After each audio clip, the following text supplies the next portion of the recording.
ከሰሞኑ የቻይና የ1 ትሪሊየን ዶላር ገቢ አግኝቻለሁ የሚል ዜና ከተሰማ ወዲህ አገራት በብዙ የሚቀኑባት ሆናለች። ያቺ በሁለተኛው የዓለም ጦርነት ወቅት በርስ ጦርነት ህዝቦቿ ሲተላለቁ የነበሩ ከድህነት በታች የመኖርን ማዝቅት ተመልክተው እዚህ የደረሱ ዜጎቿ ዛሬ ላይ በስልጣኔ ማማ ላይ ቢቆናጠጡም ቢያስገርም የሚደንቅ አይሆንም።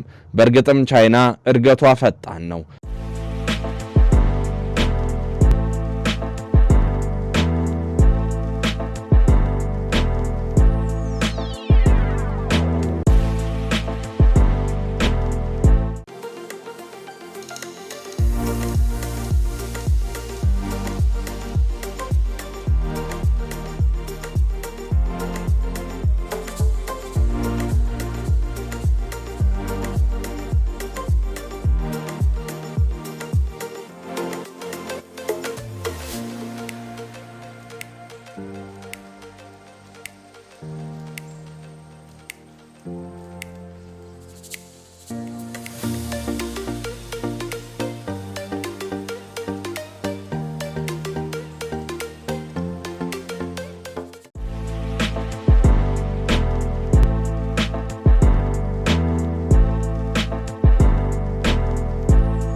እንደ አውሮፓውያን አቆጣጠር በ1978 ዲንግ ዚያኦፒንግ ወይም ማሻሻያና መክፈቻ የተሰኘውን አዲስ ስትራቴጂ ነገሮችን ሁሉ የሚቀይሩላትም ሆነ አዲሱ ስትራቴጂ ግብርና በቤተሰብ ኃላፊነት ስርዓት በመተካትና በማዘመን በሚሊዮኖች የሚቆጠሩ ሰዎች በአጭር ጊዜም ከራብ አዙሪት እንዲወጡ ያደረገ ፈጣንና አዋጭ ስትራቴጂ ነበር።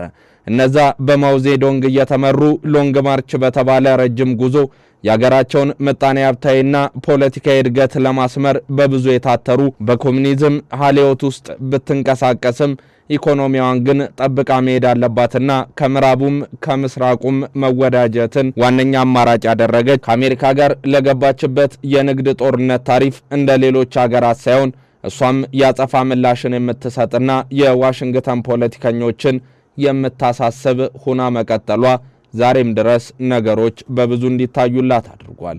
ቻይና የንግድና ኢንዱስትሪ እንቅስቃሴዋን በከፍተኛ ፍጥነት እንዲቀላጠፍ ለማድረግ ከ40,000 ኪሎ ሜትር በላይ የፈጣን ባቡር መንገዶችና በዓለም አቀፍ ደረጃ ግዙፍ የሚባሉ ወደቦችን መገንባቷ ለአሁን እድገቷ የሚነሳላት ነው። የቻይና የድህነት ታሪክን ሊቀይር የቻለው ዴንግ ዚያኦፒንግ ለተግባራዊነትና ለውጤት ቅድሚያ በመስጠት ቻይናን ለውጭ ኢንቨስትመንትና ለዓለም አቀፍ የቴክኖሎጂ ሽግግር ክፍት ያደረገም አዋጭ ፖሊሲ ስለመሆኑ ይነገርለታል። አርሶ አደሮች ምርታቸውን መሸጥ ተፈቀደላቸው። ድሆች በልተው እንዲያሩም ማረጋገጫ እንዲኖራቸው ተደረገ። የግል ንግድ ተጀመረ። የውጭ ኩባንያዎችም ወደ አገሪቱ መግባት በመጀመራቸው ኢንዱስትሪው አደገ፣ ተመነደገ። ይህ ሰዎችን ከአርሶ አደርነት ወደ ከተማ በማምጣት በፋብሪካዎች እንዲሰማሩም ያደረገ ምታት የሚመስል የኢኮኖሚ ሽግግር ዛሬ ላለችው ቻይና የራሱን መሰረት ጥሎ ስለማለፉም ይነገርለታል።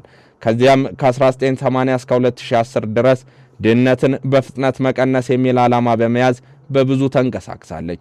የተባበሩት መንግስታት የልማት ፕሮግራም UNDP ላይ የተገኘው መረጃ እንደሚያመላክተው ቻይና ድህነትን ከሀገሪቱ መንቅራ ለማጥፋት እቅድ የነደፈችው በአውሮፓውያኑ የዘመን ቀመር ከ2013 እስከ 21 ነበር። እንደ አውሮፓውያን አቆጣጠር በ2013 አካባቢ የተጀመረው የቻይና ድህነት ቅነሳ ፕሮግራም በ2020 ድህነትን ለማጥፋት በእጅጉም ረዳ።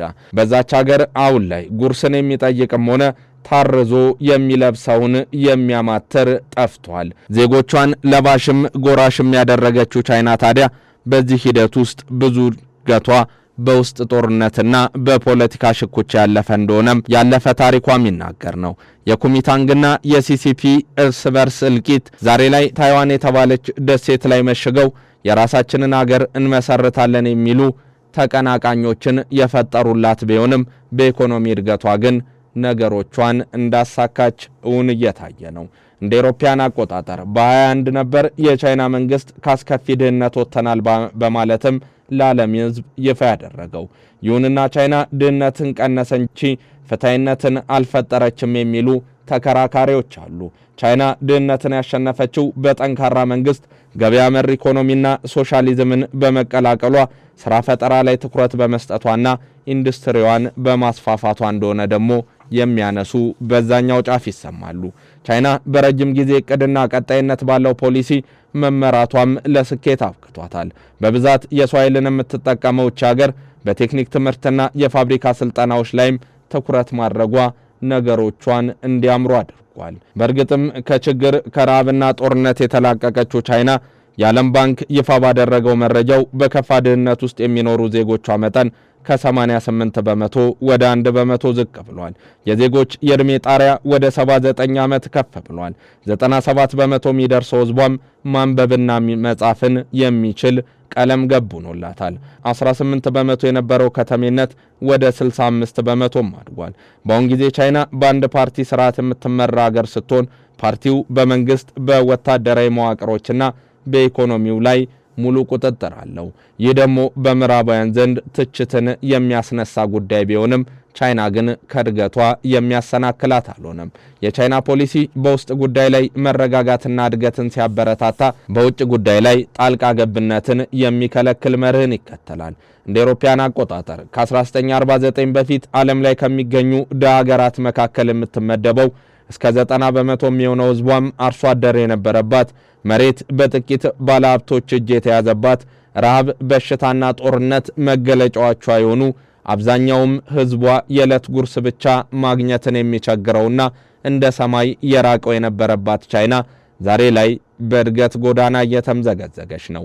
ከሰሞኑም የ1 ትሪሊየን ዶላር ገቢ አግኝቻለሁ የሚለው ንግግሯ በምዕራባውያን በተለይም ደግሞ በአሜሪካ የጎበጠውን ማዕቀብ ሳያንበረክካትና ሸብረክ ሳያደርጋት እዚህ መድረሷ ብዙ እንድትባል እያደረገ ነው።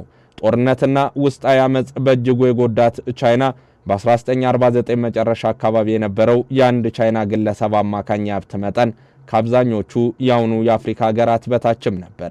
የዜጎች የእድሜ ጣሪያም 36 ዓመት ብቻ ሲሆን ማንበብና መጻፍም የሚችሉ ህዝቦቿ ከ20 በመቶ አይበልጡም ነበር።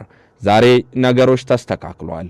እንደ BYD ያሉ ትላልቅ የመኪና ኩባንያዎችን አቅፋ ያዘች እቺ ሀገር ኢኮኖሚዋን በስምረት ጎዳና እያንቀሳቀሰች ነው። ይህ ደግሞ ለበዙ የአፍሪካ ሀገራት ትምህርትን የሚሰጥ ነው። የማኦ ዜዶንግ ሀገር በብዙ አፍን በእጅ የምታስጭን እየሆነች ነው።